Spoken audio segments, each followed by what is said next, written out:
Dr. Alcides Sacala, muito obrigada por ter aceito o nosso convite. Muito bem. Para aqui estar.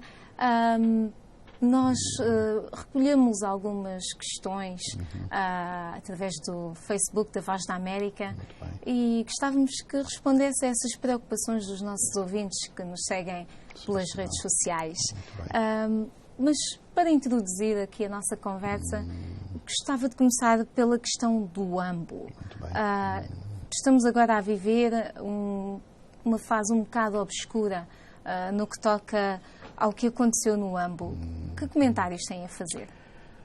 De facto, é uma situação obscura, portanto, usando as suas palavras, que representa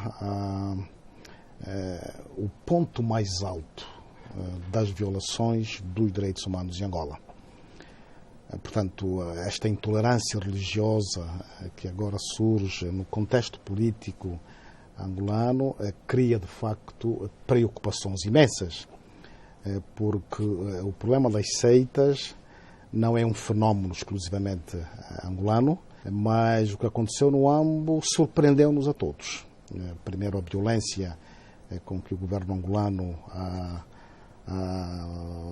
procurou resolver o problema desta seita e que saldou-se em milhares de mortos. Portanto, aqui é um problema sério que põe em causa o Estado angolano e que os governantes angolanos têm de ser responsabilizados por este massacre, e a forma como o governo angolano procurou resolver este problema envolvendo forças policiais, as forças armadas com apoio de helicópteros e outros meios de violência, portanto, levanta uma série de questões no quadro do processo de democratização do nosso país.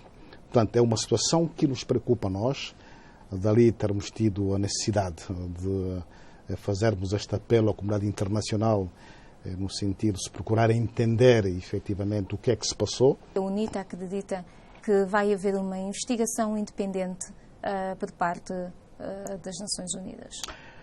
Bom, do plano interno, nós não acreditamos que tal venha a acontecer. Portanto, a nível das instituições angolanas, que são excessivamente partidarizadas, porque até agora não há nenhum pronunciamento nesse sentido por parte do governo angolano.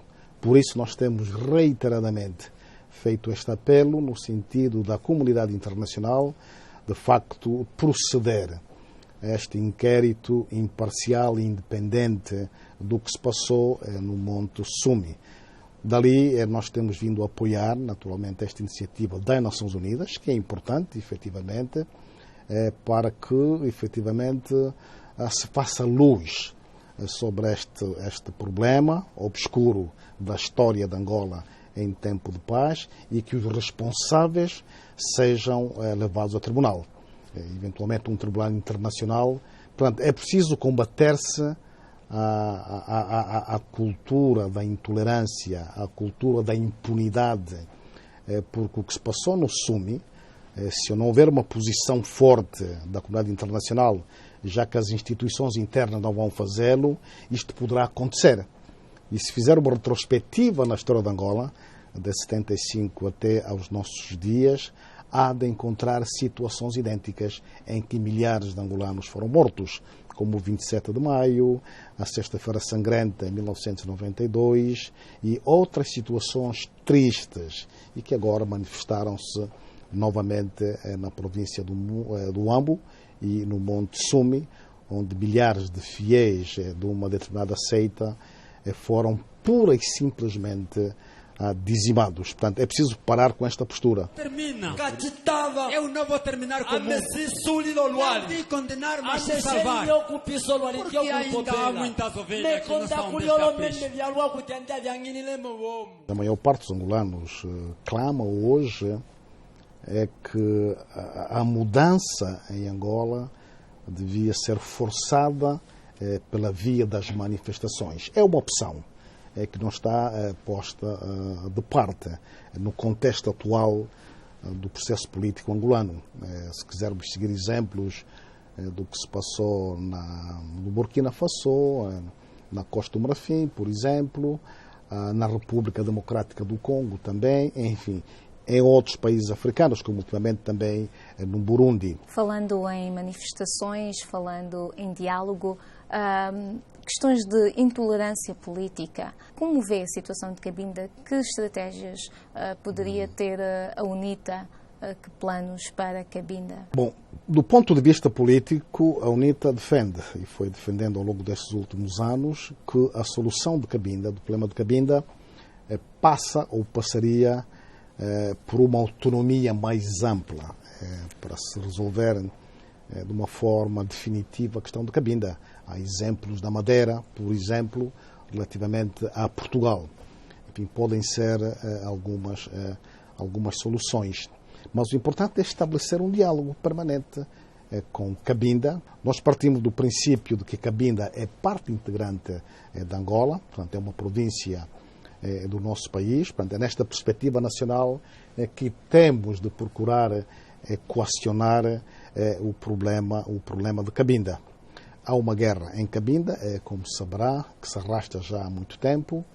O governo angolano continua a manifestar pouca vontade para o estabelecimento de um diálogo construtivo com representantes das forças políticas de Cabinda, como é a FLECA, portanto, que é a parte militar, portanto, do problema de Cabinda.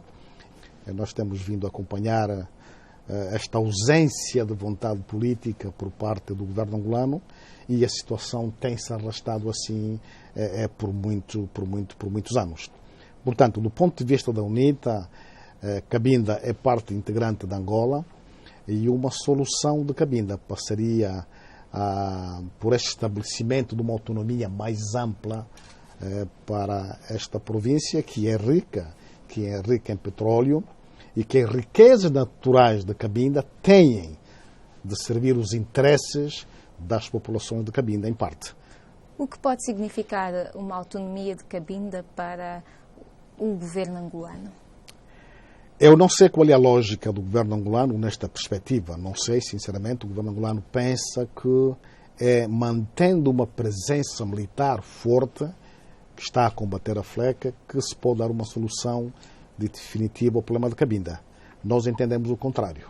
A UNITA parte do princípio de que a guerra de Angola terminou há 13 anos, mas enquanto Cabinda estiver em guerra, Angola não está em paz.